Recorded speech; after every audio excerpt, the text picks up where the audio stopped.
तो अब हम देखेंगे कि क्या अंजील जो है ये मनसूख है, क्या ज़बूर मनसूख है, क्या तौरेत मनसूख है। जो दावा किया गया कि अंजील मनसूख है, तौरेत मनसूख है और ज़बूर मनसूख है, और सोचने वाली बात है। फिर कहा गया ईमान हम सब पर लाते हैं, किसी का भी इनकार नहीं करते। और भाई जब है ही मनसूख, जब आप ये कह रहे हैं कि मनसूख है, तो फिर आप क्यों इत्मीनान कर रहे हैं? फिर किस बात का ईमान रख रहे हैं कि ईमान हम सब पर लाते हैं, किसी का भी इनकार नहीं करते?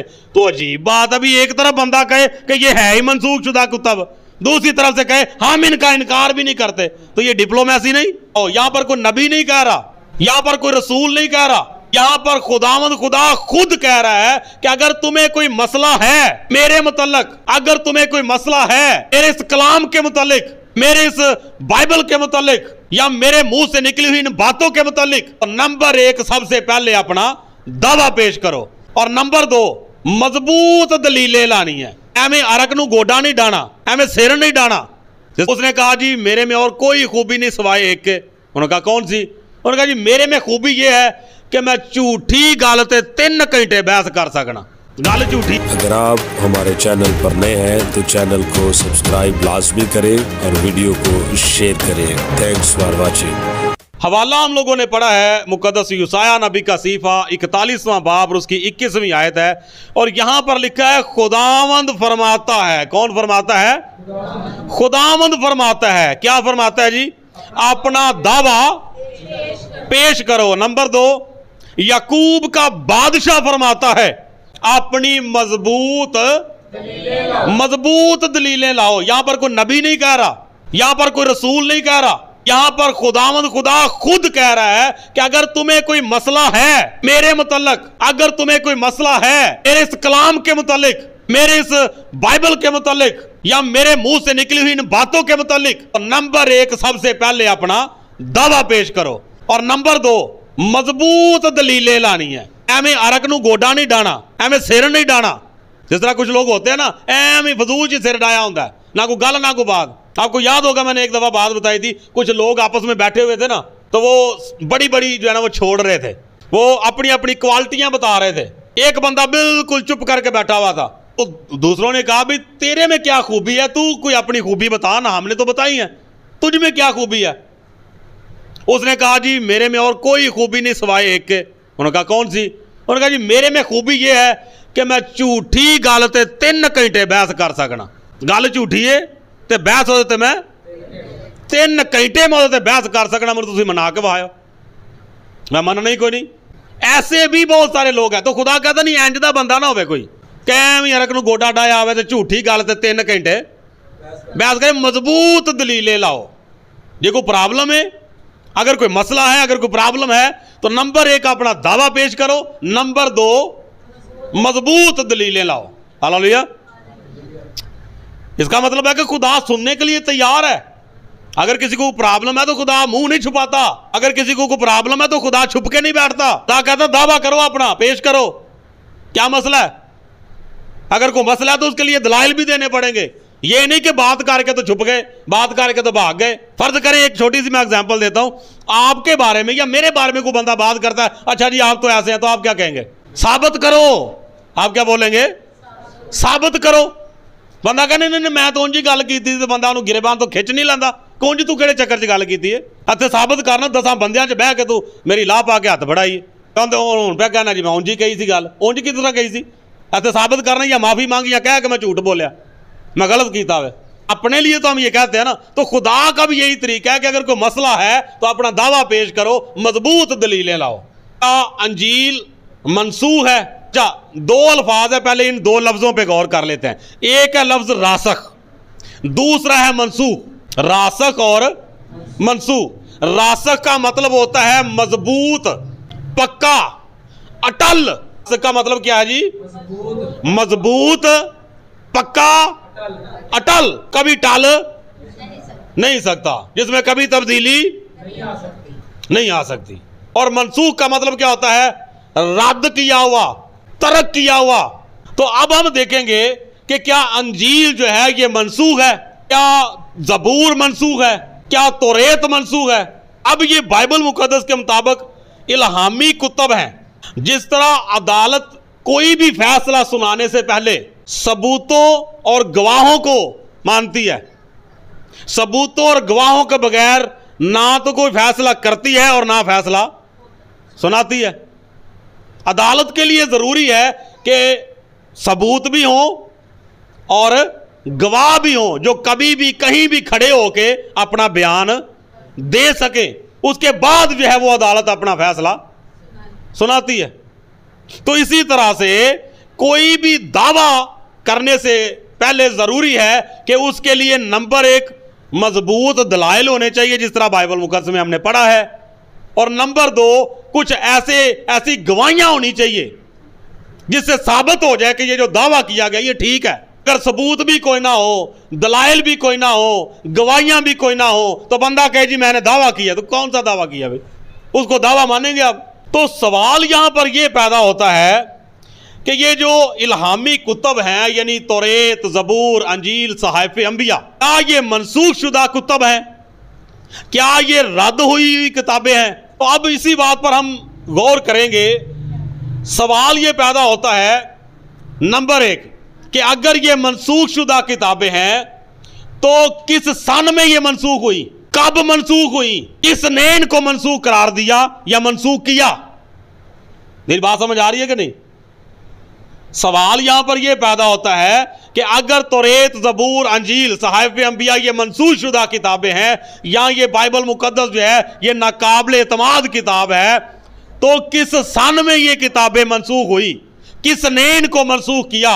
अब इसका जवाब क्या है? बाइबल मुकद्दस इसका जवाब क्या देती है? बाइबल मुकद्दस इसका जवाब ये देती है, तौरेत, जबूर, सहाइफ अंबिया ये खुदावंद यस्सु मसीह के इस दुनिया में आने से हजारों साल पहले लिखी गई, हजारों साल पहले ये कुतुब नाजल हुई।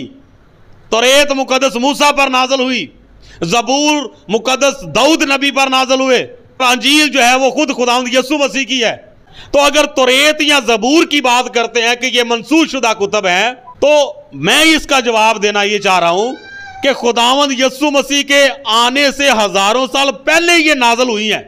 अगर ये मनसूख हो चुकी थी तो हजारों साल बाद जब खुदावंद यस्सु मसीह इस दुनिया में आए, क्या खुदावंद यस्सु मसीह को नहीं पता था कि ये तो मनसूख हो चुकी हुई है? खुदावंद यस्सु मसीह ने अपने दौरे हयात में, खुदावंद यस्सु मसीह ने अपनी तालीम मुबारका में बारहा तौरेत, जबूर और सहाइफ अंबिया के रेफरेंस दिए। बाइबल पढ़ने वाले हैं वो जानते होंगे, खुदावंद यस्सु मसीह ने अपनी तालीम में बारहा तौरेत में से हवाले पेश किए, जबूर में से हवाले पेश किए, सहाइफ अंबिया में से हवाले पेश किए। क्या खुदावंद यस्सु मसीह को नहीं था पता कि ये तो मनसूख हो चुकी हुई है? अगर मनसूख हो चुकी होती तो खुदावंद यस्सु मसीह फिर अपनी तालीम में इनका जिक्र ना करते। चांदे कवाला जात हम पढ़ेंगे। सबसे पहले आप देखें मुकद्दस मत्ती रसूल के अंजील 5वां बाब उसकी 17-18 आयत हम पढ़ते हैं। यहां पर लिखा हुआ है, ये ना समझो कि मैं तौरेत या नबियों की किताबों को मनसूख करने आया हूं। मनसूख करने नहीं बल्कि पूरा करने आया हूं। हालेलुया।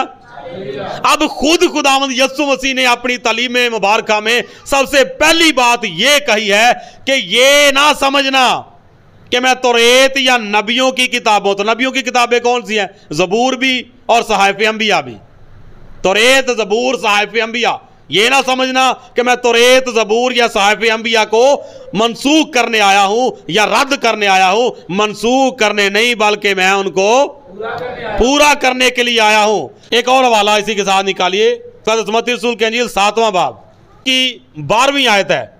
यहां पर लिखा हुआ है, बस जो कुछ तुम चाहते हो कि लोग तुम्हारे साथ करें वही तुम भी उनके साथ करो, क्योंकि तौरेत और नबियों की तालीम यही है। क्योंकि तौरेत और नबियों की तालीम यही है। इसका क्या मतलब है? क्या ये मनसूख शुदा किताबें थी?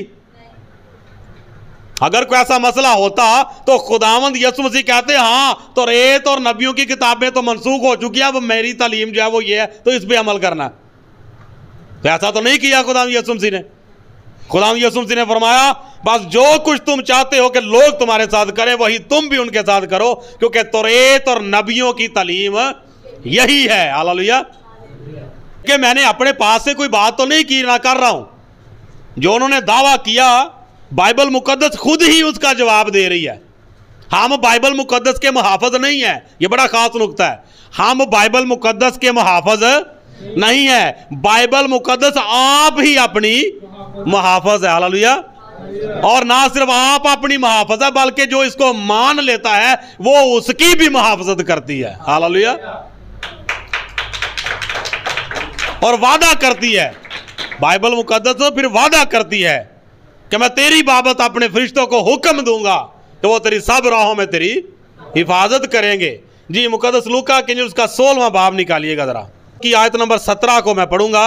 लेकिन आसमान और जमीन का टल जाना शरीयत के एक नुक्ता के मिट जाने से आसान है। अब क्या कहा खुदा यीशु मसीह ने कि आसमान और जमीन का टल जाना आसान है, लेकिन जो मेरे मुंह से बातें निकली हैं, जो शरीयत है, जो तौरेत है, जो ज़बूर है, जो सहाइफे अंबिया है, या नबियों के जरिए जो कलाम मैंने कर दिया है, चूंकि वो नबियों का कलाम नहीं, नबी सिर्फ बोलते थे, तहरीक उनको मैंने दी है, तो वो मेरा कलाम है। तो आसमान और जमीन का टल जाना आसान है, लेकिन मेरी बातें, मेरा कलाम रासख है। हालेलुया।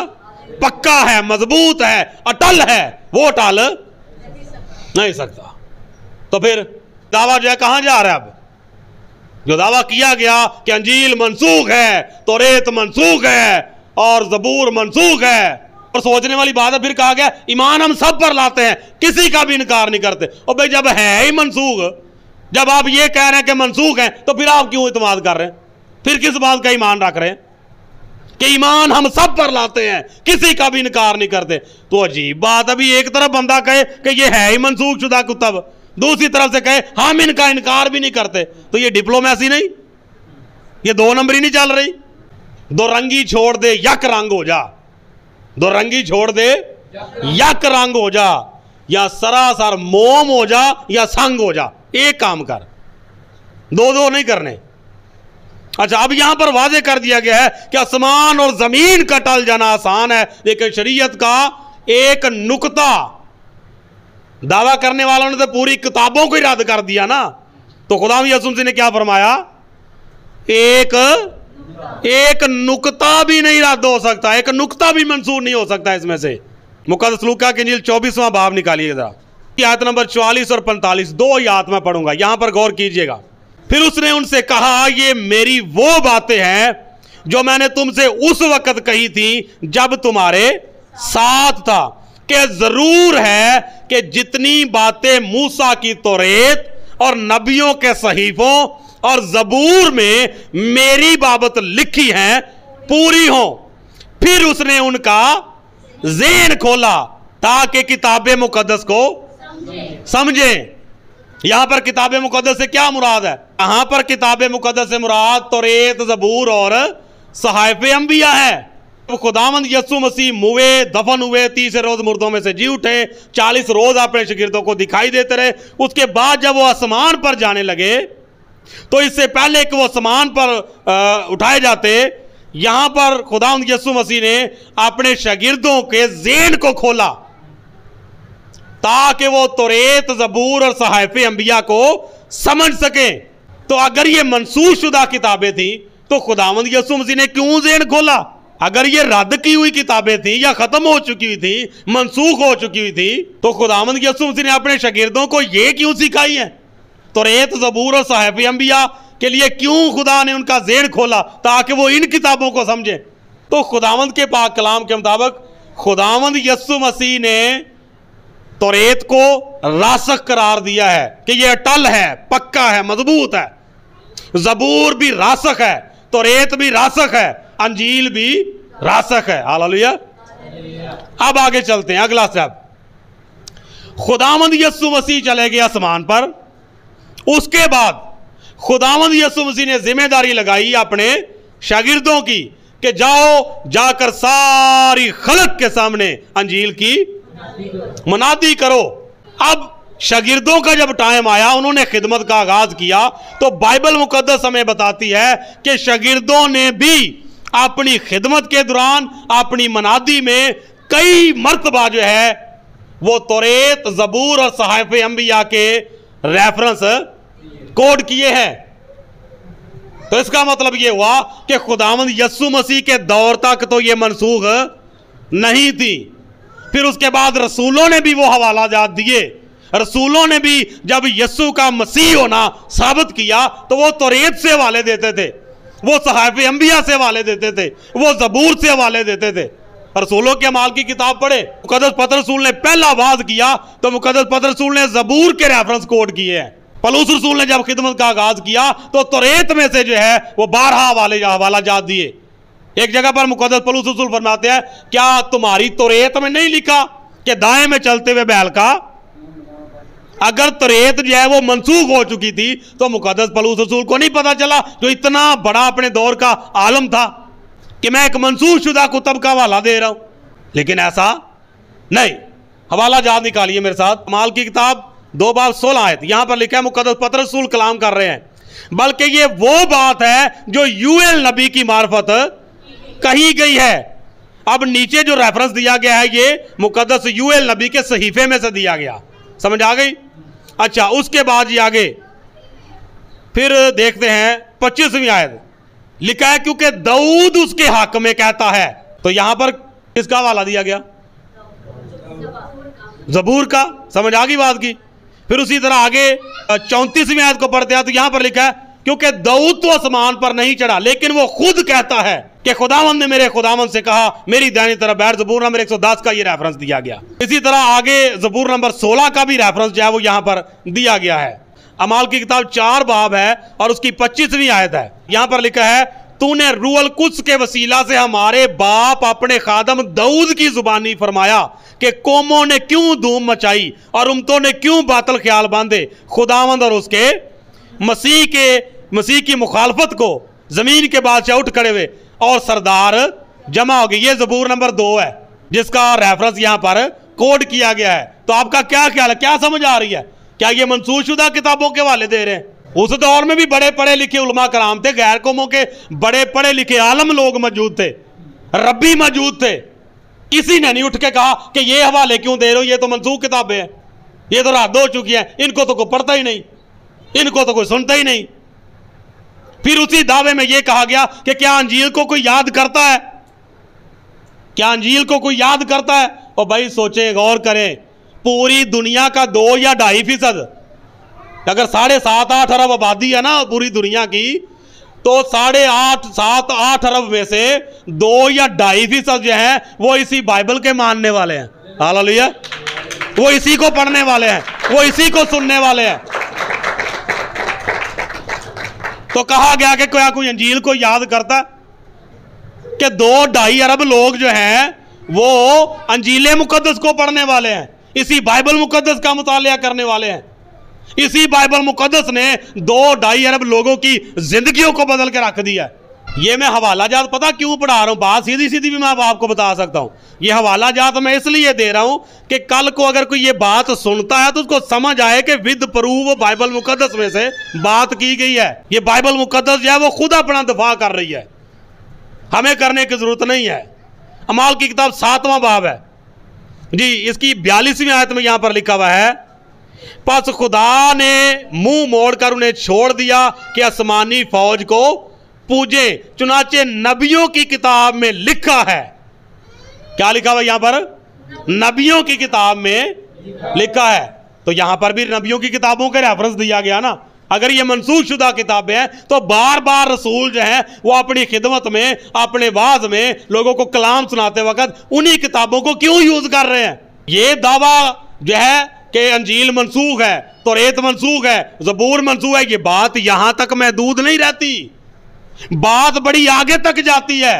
इसका मतलब है कि जिन्होंने फिर अंजील का इस्तेमाल किया, ज़बूर और तौरेत और सहाइफ़े अंबिया के हवाला जात कोड किए, वो सारे के सारे गलत थे इस दावे के मुताबिक जो किया गया है। तो बात यहां तक फिर नहीं रहती, बात बड़ी आगे तक चली जाती है। फिर उसके बाद आगे यहां पर देखें, अमाल की किताब 13वां बाब 15वीं आयत, तौरेत और नबियों की किताब के पढ़ने के बाद इबादत खाना के सरदारों ने उन्हें कहला भेजा कि ऐ भाइयों, अगर लोगों की नसीहत के वास्ते तुम्हारे दिल में कोई बात हो तो बयान करो। तौरेत और नबियों की किताबों के पढ़ने के बाद अगर ये मंसूख शुदा कुतब थी या रद्द हो चुकी थी तो यहां पर ये जो सरदार हैं ये कह सकते थे कि ये किताबें क्यों पढ़ी गई हैं, ये तो रद्द हो चुकी हुई थी। लेकिन उन्होंने ये नहीं कहा, बल्कि उन्होंने कहा कि जो कुछ आपने पढ़ा है अब इसकी वजाहत फरमाइए ताकि लोग नसीहत अमोज हो, नसीहत जो है उनको मिले, वो कुछ सीख भी सके। फिर उसके बाद अगला हवाला निकालिए जी, अमाल की किताब 15वां बाब 21वीं आयत जी। यहां पर लिखा हुआ है क्योंकि कदीम जमाना से, ये बड़ी बाबरकत बात है, क्योंकि कदीम जमाना से हर शहर में मूसा की तौरेत की मनादी करने वाले होते चले आए हैं और वो हर सब्बत को इबादत खानों में सुनाई जाती है। हालेलुया। क्या लिखा हुआ है? कदीम जमाना से। कदीम जमाने से मुराद हजारों साल से, रसूलों के दौर तक हजारों साल गुजर चुके हैं तौरेत को लिखे हुए।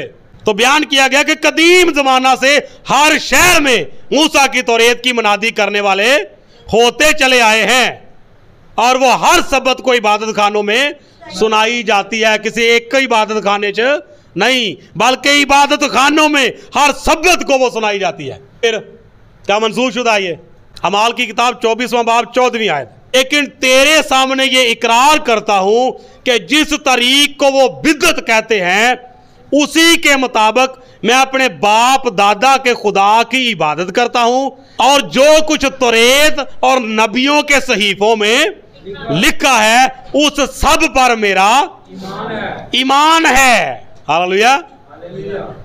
अब यहां पर मुकद्दस पौलुस रसूल ही बयान कर रहे हैं कि जो कुछ तौरेत और नबियों के सहीफों में लिखा है उस सब पर मेरा ईमान है। ये किस तरह का ईमान हुआ कि अंजील मंसूख है, तौरेत मंसूख है, ज़बूर मंसूख है, ईमान हम सब पर रखते हैं, किसी का भी इनकार नहीं करते। तो ये किस तरह का ईमान है? एक तरफ जो है उसको मंसूख करार दे दिया और दूसरी तरफ ईमान हम सब पर रखते हैं, किसी का भी इनकार। अजीब बात है भाई। तो मेरे अज़ीज़ों, खुदावंद के पाक कलाम के मुताबिक अब अगर बात करते हैं अंजील की, तो अंजील के लिए खुद खुदावंद यीशु मसीह की ज़ुबान मुबारक से निकला हुआ एक कलमा ही काफ़ी है। अंजील की सदाकत को बयान करने के लिए ज़्यादा हवालों की ज़रूरत नहीं है, एक ही कलमा काफ़ी है कि आसमान और ज़मीन तो टल जाएंगी लेकिन मेरे मुंह की बातें, हालेलुया, ये है मेरे यीशु की सदाकत। अंजीले मुकद्दस की सदाकत को साबित करने के लिए ज्यादा हवाला जात देने या ढूंढने की जरूरत नहीं है। सिंपल एक ही बात है कि आसमान और जमीन तो टल जाएंगे लेकिन मेरे मुंह की बातें हरगिज़ ना टलेंगी। ये बड़ा मशहूर हवाला पढ़ा हुआ है आप सब ने, ठीक है। अच्छा, आखिरी बात ये है कि ये इस तरह के जो दावे दिन ब दिन किए जा रहे हैं या हो रहे हैं, इनका सबब क्या है, इनके पीछे मामला क्या है, ऐसा हो क्यों रहा है? दावे करने वाले जो हैं वो भी इस बात को नहीं समझते कि ऐसा हो क्यों रहा है।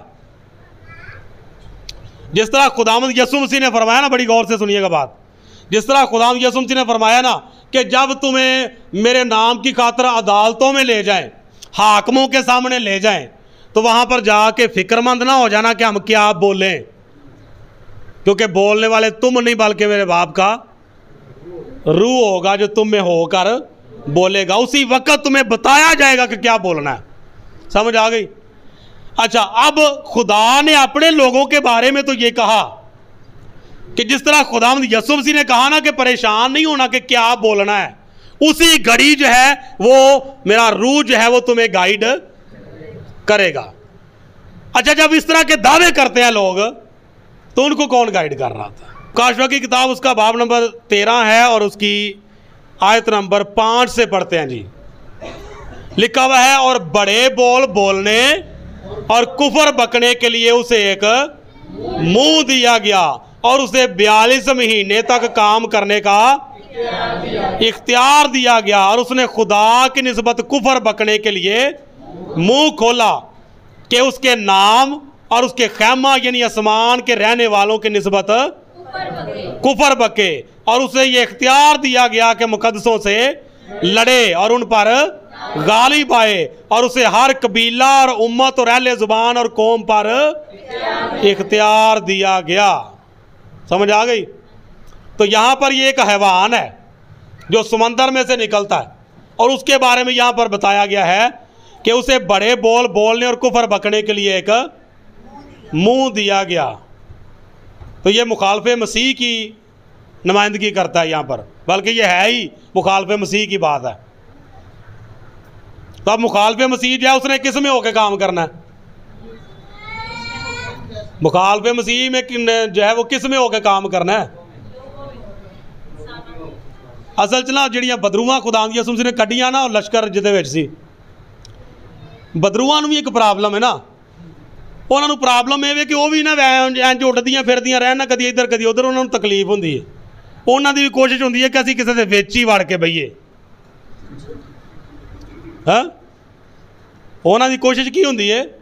ਹੁਣ ਫਰਜ਼ ਕਰੋ ਜਿਵੇਂ ਇੱਕ ਬੰਦਾ ਕਿਰਾਏ ਤੇ ਰਹਿੰਦਾ ਪਿਆ, ਜ਼ਸ਼ਾਨ ਸਾਹਿਬ, ਜ਼ਸ਼ਾਨ ਬਾਈ ਗੌਰ ਨਾਲ ਗੱਲ ਸੁਣੋ। ਇੱਕ ਬੰਦਾ ਕਿਰਾਏ ਤੇ ਪਿਆ ਰਹਿੰਦਾ, ਉਹ ਮਾਲਕ ਮਕਾਨ ਉਹਨੂੰ ਆ ਕੇ ਆਂਦੇ ਨੇ ਚੱਲ ਬਈ ਜੁਲੀ ਬਿਸਤਰਾ ਚੁੱਕ, ਬੰਦੋਬਸਤ ਕਰ ਆਪਣਾ। ਅੱਛਾ, ਉਹਨੂੰ ਹੁਣ ਫਿਕਰ ਪੈ ਜਾਂਦੀ ਹੈ ਕਾਹਦੀ? ਅੱਗੋਂ ਹੁਣ ਮੈਂ ਕਿੱਥੇ ਜਾਵਾਂ? ਉਹ ਫਿਰ ਕਦੀ ਇੱਧਰ ਜਾ, ਕਹਿੰਦਾ ਕੋਈ 10 ਕੁ ਦਿਨ ਦਿਓ, ਕੋਈ ਮਹੀਨਾ ਕੁ ਦਿਓ ਜਾਂ ਕੋਈ 10 ਦਿਨ ਦਿਓ। ਉਹਨਾਂ 10 ਦਿਨਾਂ 'ਚ ਕੀ ਕਰਨਾ? ਕੋਈ ਨਾ ਕੋਈ ਤੇ ਕਿਤੇ ਨਾ ਕਿਤੇ ਹੁਣ ਅਸੀਂ ਬਈਏ ਤੇ ਜਾ ਕੇ ਨਾ। ਇਸੇ ਤਰ੍ਹਾਂ ਹੀ ਬਦਰੂਆਂ ਦਾ ਹਾਲ ਹੈ। ਉਹ ਜਦੋਂ ਇੱਕ ਪਾਸੋਂ ਨਿਕਲਦੇ ਆ ਤਾਂ ਅੱਗੋਂ ਉਹਨਾਂ ਦੀ ਕੋਸ਼ਿਸ਼ ਹੁੰਦੀ ਹੁਣ ਕਿਹਦੇ ਵਿੱਚ ਵੜੀਏ। ਤੇ ਜਿਹਦੇ 'ਚ ਵੜਦੀਆਂ ਨੇ ਉਹਨੂੰ ਵੀ ਪਤਾ, ਉਹਨੂੰ ਵੀ ਨਹੀਂ ਲੱਗਣ ਦਿੰਦੀਆਂ ਪਤਾ ਕਿਹੜੇ ਵੇਲੇ ਵੜ ਜਾਂਦੀਆਂ। तो सेम यही हाल है। हासिल कलाम ये है कि अंजील मनसूख नहीं बल्कि रासख है, तौरात मनसूख नहीं बल्कि रासख है, ज़बूर मनसूख नहीं बल्कि रासख है, सहाइफ़े अंबिया भी मनसूख नहीं बल्कि रासख है। हालेलुया। और बाइबल मुकद्दस ही पूरी दुनिया में वाहद एक ऐसी किताब मुकद्दस है जो इत्माद के काबिल है, जिस पर एतमाद किया गया और लोगों की ज़िंदगियां बदली, जिस पर लोग ईमान लाए और उनके मुर्दे जिंदा हुए, जिस पर लोग ईमान लाए और अंधों को बिनाई मिली, जिस पर लोग ईमान लाए और लंगड़े जो हैं वो हरनियों के मान चौकड़ियां भरना शुरू हो गए, जिस पर लोग ईमान लाए और गूंगे की ज़ुबान भी गाने लगी। हालेलुया। तो ये वो पाक कलाम है, और इसके बारे में अगर कोई दावा करता है तो खुदावंद खुदा फरमाता है कि अपना दावा पेश करो और मजबूत दलीलें लाओ। अगर मैंने इस दावे को रद्द किया है तो बाइबल मुकद्दस में से दलाइल दिए हैं, इस दावे को रद्द करने के लिए दलाइल दिए हैं, और ये दलाइल जो दे दिए गए हैं इनको कोई रद्द नहीं कर सकता। क्यों? क्योंकि ये मैं अपनी तरफ से कोई दफा नहीं कर रहा था, ये बाइबल मुकद्दस खुद अपना दफा कर रही है। हालेलुया। क्योंकि वो खुद खुदा जो सारी कायनात की मुहाफ़ज़त करने वाला है, जो खुद फरमाता है कि तेरा राखा ना कदी उंगलावे तो तेरे रब नूं नींदर भी ना आवे, तो क्या वो अपने कलाम की हिफाजत खुद नहीं कर सकता? कर सकता है। लेकिन इसके बावजूद प्यो दे बारे च अगर कोई गल होवे तो उठना किन्ने में गवांढियां नहीं उठना बच्चियां नूं पैंदा है। हुण बच्चे आखन नहीं जी अब्बे हरी जो है ने बड़े पहलवान ने, अब्बे हरी आप नहीं अगा हो सकते, तो तुहानूं जिहड़ा दिन रात वो गिरी मेवे जिहड़े खवाए ने वो कादे वास्ते खवाए ने जी? ए फौज नूं हुकूमत वेलियां खवांदी है तो कादे वास्ते? कि जदों उत्थे कुर्बानी देनी पवे ना उत्थे सिर करन अगे। वेलियां बिल फ्री, किराया फ्री, बिजली फ्री, एसी फ्री, हर चीज फ्री, नाश्ता खाना हर शय फ्री। तो जब जंग की बारी है कहने जी मैंने तो छुट्टी चाहिए, कहते देने छुट्टी। तो इसी तरह बहुत सारे ऐसे जो हैं वो खादम हजरात हैं कि जिनके साथ ये मसला है कि जब खुदा के कलाम के मुताबिक खड़े होने की बारी आती है उस वक़्त फिर वो कहता नहीं, उस वक़्त वो कतराते हैं। तो खुदावंद के कलाम के मुताबिक इन बातों को सोचिए, और अब लाजमी नहीं कि खादम ही इसके लिए खड़े हों। जो लोग भी खुदा से मोहब्बत रखते हैं, प्यार करते हैं, वो गैरत रखने वाले हों तो वो बात करेंगे। हालेलुया। खुदावंद फरमाता है कि अपना दावा पेश करो और मजबूत दलीलें लाओ। खुदावंद आप सबको आज के इस पाक कलाम के वसीला से बरकत बख्शे, आमीन। इस तरह की मज़ीद वीडियोस देखने के लिए हमारे चैनल को सब्सक्राइब लाजमी करें और बेल आइकन को प्रेस करें ताकि हर नई आने वाली वीडियो बर वक्त आप तक पहुंच सके। Thanks for watching.